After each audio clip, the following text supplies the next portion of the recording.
Ini kan mau ah. Silakan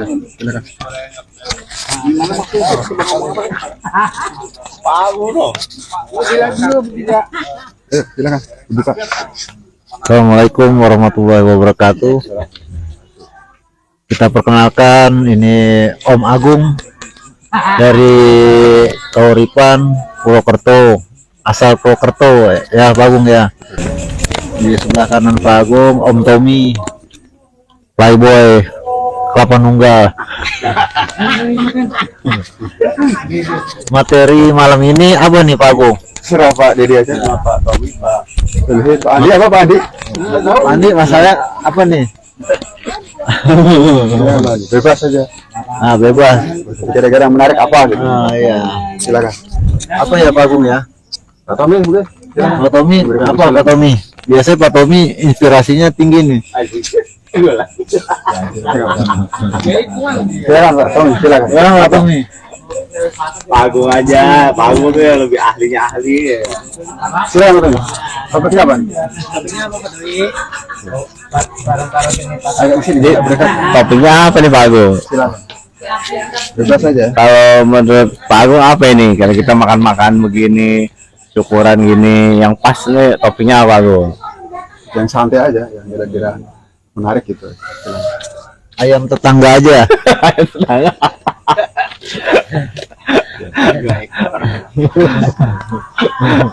Apa nih Pak Agung? Andi tanya lah. Apa nih Pak, ini topiknya yang paling karismatik nih, asik. Apa ya? Susah juga mengerti. Kalau salah koreksi nih Pak Agung. Apa nih Pak Agung? Pokoknya kalau dapat dana dari YouTube lumayan ya, nyate-nyate lagi ya.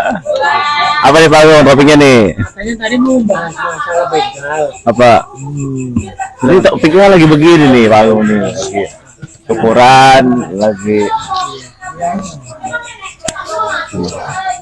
Jadi siapanya nih? masalah apa Pak Tommy ini? Iya apaan? Masa begal lagi begini? Ya apa namanya ya cerita. Ya mungkin akan Apa nih? yang lagi menjadi headline di media massa mungkin. Mungkin ini ya kenakalan remaja Pak Agung. Mantap. Pak Agung, yang kenakalan remaja sekarang kan banyak nih yang touring nih. Masalah touring ya kan. Gimana menurut Pak Agung nih? Silakan Pak Andi, Pak Tommy dulu mungkin atau Pak Solihin, Pak Andi. Tadi Silakan Pak Tommy Pak dulu. Agung dulu lah. Pak Tommy dulu ya, Om Tommy dulu, Om Tommy. Nanti baru Om Agung. Pak Agung dulu lah.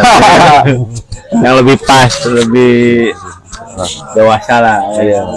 Ya, silakan Pak Agung ya. Bismillahirrahmanirrahim. Assalamualaikum warahmatullahi wabarakatuh. Waalaikumsalam. Ya, kita kalau berbicara tentang kenakalan remaja ya, jadi memang ya kasus yang terkini yang mungkin banyak di sosial media massa, apa contohnya kira-kira? Contohnya seks bebas. Oh, seks bebas. Ya. Oke, ya, ini topik sangat hot sekali sebenarnya para pemirsa semua tentang seks bebas ya, kenakalan remaja terus dihubungkan dengan seks bebas ya. Sebenarnya kalau kita baca di media massa ya, bahwa beberapa tahun belakangan pernah dilakukan sebuah survei ya bahwa rata-rata anak usia SMP SMA katanya sudah tidak suci lagi.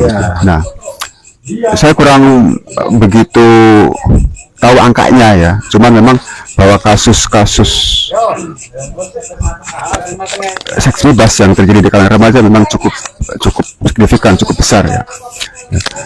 Meskipun saya tidak tahu angkanya ya, karena memang ini terjadi secara spontanitas ya, tanpa persiapan sama sekali.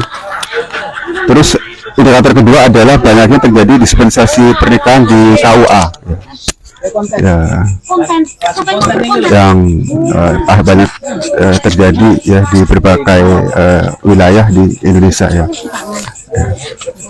Banyak terjadi pula adanya aborsi ya, yang dilakukan oleh klinik-klinik ilegal yang terbongkar ya beberapa waktu ya. akhir-akhir ini itu menunjukkan bahwa memang masalah kenakalan remaja ya, atau seks bebas merupakan permasalahan yang sangat darurat ya, perlu untuk dicarikan solusinya. Oke. Nah, tentunya sebagai seorang muslim ya, solusi terbaik adalah Islam ya. Bagaimana kemudian Islam memberikan arahan ya, memberikan petunjuk bagaimana agar perilaku ya seks bebas yang terjadi di kalangan remaja ya, terutama ya, meskipun sebenarnya seks bebas itu tidak hanya dilakukan di kalangan remaja tapi juga di segala usia gitu. Karena ini masalah yang bersifat universal ya, tidak memandang usia ya, tidak memandang kalangan ya, tapi terjadi secara umum ya. Nah, oke, langkah pertama adalah langkah pertama ya untuk menghindari terjadinya seks bebas adalah pertama adalah dari sisi pemahaman dulu ya, bahwa seks itu adalah sesuatu yang sakral ya, yang harus dijaga, yang harus diarahkan, diatur sesuai dengan ya agama kita ya. Nah, pertama adalah menjaga interaksi sosial ya antara laki-laki dan perempuan ya, hubungan sosial di antara mereka harus dipisah ya, kecuali dalam hal-hal yang memang diperbolehkan. Pertama adalah dalam proses pendidikan, kedua adalah dalam proses jual beli atau bisnis, dan ketiga adalah dalam proses kegiatan dakwah, yang keempat adalah dalam proses pernikahan ya. Nah, dalam keempat hal inilah laki-laki dan perempuan diperbolehkan untuk melakukan interaksi, tetapi di luar itu maka laki-laki dan perempuan harus dipisah ya.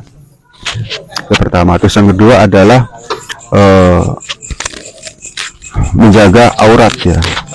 Jadi ketika kita berada di tempat umum, maka ya aurat harus ditutup supaya tidak mengundang terjadinya tindakan kriminal dari orang-orang yang tidak bertanggung jawab ya. Karena biasanya orang-orang yang tidak bertanggung jawab, yang mereka tidak bisa mengendalikan diri ya, pertama kali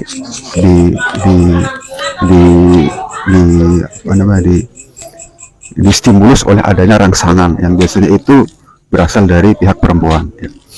Terus yang ketiga adalah menahan pandangan ya. Ini dalam Islam mengajarkan kita untuk menahan pandangan ya, ketika laki-laki melihat lawan jenis ya, demikian juga perempuan melihat lawan jenis ya, laki-laki melihat perempuan melihat laki-laki, maka Islam mengajarkan kita untuk menundukkan pandangan ya.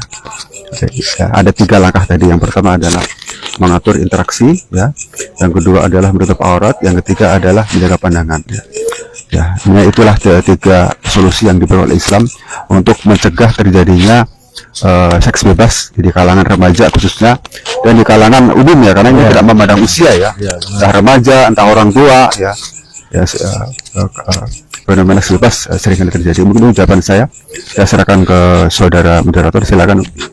Ya, Bagong ya, masa sekarang ini kebanyakan itu kan perceraian itu Bagongnya.